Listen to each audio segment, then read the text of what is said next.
তোমরা অনেকেই বলেছিলে যে ডাব্লিউএইচ ওয়ার্ডের ভয়েস চেঞ্জ করার জন্য। আমাদের ডাব্লিউএইচ ওয়ার্ডের একটা এখানে বাক্য দেওয়া আছে, দেখো ইন্টারোগেটিভ একটা সেন্টেন্স দেওয়া আছে। তবে এই বাক্যটির ভয়েস চেঞ্জ করার আগে আমাদেরকে জানতে হবে ডাব্লিউএইচ ওয়ার্ড কয়টা আছে। 9টা ডাব্লিউএইচ ওয়ার্ড আছে, কিন্তু একটা আছে who, whom, which, whose, what, when, where, why, how, এই 9টা ডাব্লিউএইচ ওয়ার্ড। এই 9টা ডাব্লিউএইচ ওয়ার্ডের ভিতরে শুধুমাত্র 2টা ডাব্লিউএইচ ওয়ার্ডের পরিবর্তন হয়। একটা হচ্ছে দেখো, যদি আমরা এখানে বলে থাকি যে এখানে হু আছে, হু থাকলে আমাদের হচ্ছে বাই হুম বসে। আমি একবারে স্ট্রাকচারটা লিখে দিই, হু ইজ ইকুয়াল টু কী হচ্ছে বাই হুম বসে।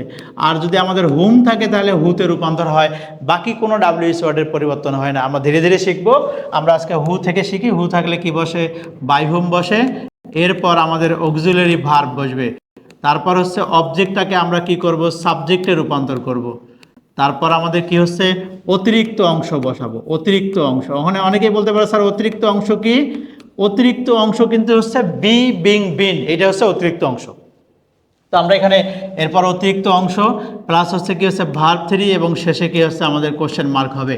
তার মানে আমাদের পুরো স্ট্রাকচারটা কি হচ্ছে, আমাদের হচ্ছে হু থাকলে বসবে বাই হুম, এরপরে অক্সিলারি ভার্ব বসবে, অবজেক্টটাকে সাবজেক্ট করব, অতিরিক্ত অংশ বসাবো। অতিরিক্ত অংশটা কিন্তু আমি আগেই বলেছি যে বি, তারপরে হচ্ছে বিং, তারপরে কি হচ্ছে আমাদের বিন, এইটা কিন্তু অতিরিক্ত অংশ। তারপরে ভার্ব 3, শেষে কোশ্চেন মার্ক দিতেই হবে, কারণ একটা ইন্টারোগেটিভ সেন্টেন্সে কোশ্চেন মার্ক না দিলে বাক্যই হবে না। তাহলে আমরা এখানে দেখি, প্রথমত নিয়মে আসি। এই জায়গায় কিন্তু ছোট্ট একটা পরিবর্তন থাকবে, তোমাদের একটু মনোযোগী হতে হবে। আমি কিভাবে করি সেইভাবে তোমরা উত্তর লেখার চেষ্টা করবে। হু থাকলে কি বসবে, বাই হোম বসবে। আমি বসায় দিলাম হু থাকলে বাই হোম।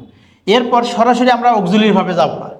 অক্সিলারিভাবে না গিয়ে আমরা সরাসরি প্রথমে যে অবজেক্টটা আছে এই অবজেক্টটাকে আমরা আগে সাবজেক্ট করি।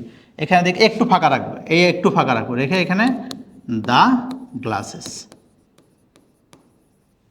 কেন এটা হবে, তুমি যখন নিজে নিজে ব্যাখ্যা করবে, নিজে নিজে যখন উত্তরটা লিখতে যাবে, দেখবে যে অনেক সহজ মনে হচ্ছে। এখন তুমি আসো কোন টেন্সে আছে। দেখো এখানে আমাদের প্রেজেন্ট পারফেক্ট টেন্সে আছে। আমরা জানি সবাই যে প্রেজেন্ট পারফেক্ট টেন্সের জন্য ভয়েসের যে প্যাসিভ ভয়েসের যে অক্সিলারি ভার্ব বসে, সেটা হচ্ছে হয় বসবে হ্যাভ বিন, হ্যাভ, অথবা কি বসবে হ্যাজ, তার সঙ্গে বিন। আশা করি সবাই বুঝতে পারছি। দ্য গ্লাসেস কোন পারসন, এটা হচ্ছে থার্ড পারসন। কোন number, plural number. Plural number হলে এখানে হবে হ্যাভ, আর হ্যাভের সঙ্গে অতিরিক্ত অংশ কি হচ্ছে বিন। একদম সহজ না?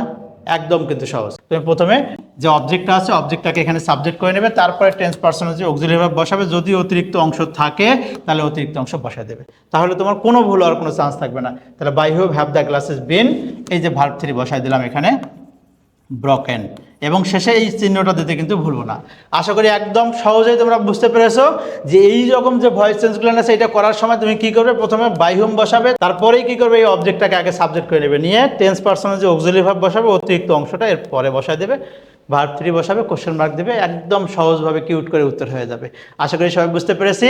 এইরকম যদি তোমরা আরও ক্লাস চাও আমাদের কমেন্ট সেকশনে জানাতে পারো। আর আমাদের কিন্তু অনলাইন ব্যাচে অনেকেই ক্লাস করতে, তোমরা চাইলে আমাদের যে অনলাইন ব্যাচে ভর্তি হয়ে যেতে পারো। বিস্তারিত আমাদের যে স্ক্রিনে দেওয়া নাম্বার আছে সেখানে তুমি কল করেই জানতে পারবে। সবাই ভালো থাকি, সুস্থ থাকি, সবার জন্য শুভকামনা থাকলো।